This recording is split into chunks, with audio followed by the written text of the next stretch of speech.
ஓம் சாய்ராம். ஸ்ரீ சாயி பாபாவின் சாசனாமிருத திருமொழிகள் என்ற புத்தகத்தை பூஜ்ய ஸ்ரீ நரசிம்ம சுவாமிஜி அவர்கள் தொகுத்து வழங்கியுள்ளார். அதிலிருந்து பாதுகை என்ற தலைப்பில் நரசிம்ம சுவாமிஜி எழுதியுள்ளதை பார்ப்போம். நாச்னே, இதை அதாவது பாதுகையை வைத்துக்கொண்டு பூஜை செய் என்று ஸ்ரீ சாயிபாபா கூறுகிறார்.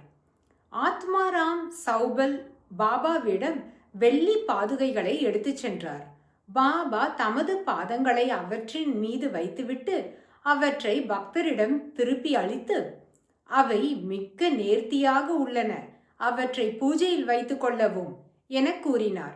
ஒரு சமயம் அவை எங்கோ காணாமற் போய்விட்டன. ஆனால் ஆச்சரியகரமாக அவை திரும்பவும் கிடைத்துவிட்டன.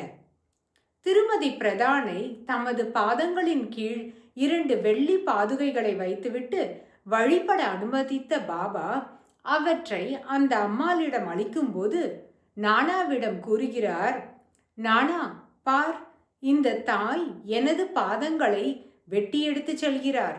அதாவது பாபாவே பாதுகைகளிலும் இருக்கிறார் என்பதையே ஸ்ரீ சாயிபாபா இங்கு உணர்த்தியுள்ளார். நாணயங்கள் குறித்து ஸ்ரீ சாயிபாபா கூறியது. 1908ஆம் ஆண்டு பாலகிருஷ்ண ராமச்சந்திர கைரீக்கர் எனும் பக்தர் மசூதிக்குள் வரும்போது கீழே கிடந்த ஒரு காலனா நாணயத்தை மிதித்து விட்டார். அவர் அதை கையில் எடுத்து பாபாவிடம் கொடுத்தார். கைரீக்கர், பாபா, இந்த நாணயம் தங்களுடையது, பத்திரமாக வைத்துக் கொள்ளுங்கள். ஸ்ரீ சாயிபாபா அதை திருப்பி கொடுத்து, அது சரி, இந்த நாணயத்தை உன் வீட்டிற்கு கொண்டு செல். அதை நீ வழிபடும் மற்ற விக்கிரகங்களுடன் உன் பூஜை அறையில் வைத்துக்கொள்.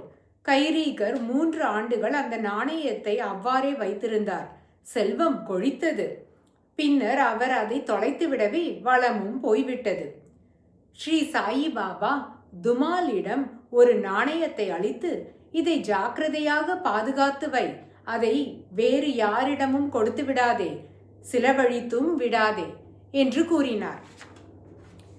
சமாதி வழிபாடு. ஸ்ரீ சாயிபாபா, இனிப்பு வேப்ப மரத்தடியில் இருக்கும் என்னுடைய குருவின் சமாதியான இவ்விடத்தில் மணப்புகை வீசும் தூபங்கள் ஏற்றி வியாழன் வெள்ளிக்கிழமைகளில் சூரிய அஸ்தமன வேளையில் இவ்விடத்தை பசுஞ்சாணியை கொண்டு மெழுகி வழிபடுபவர்கள் இறைவனின் சங்கமத்தின் பேரானந்தத்தை பெறுவார்கள் என்று ஸ்ரீ சாயிபாபா உறுதியளித்துள்ளார்.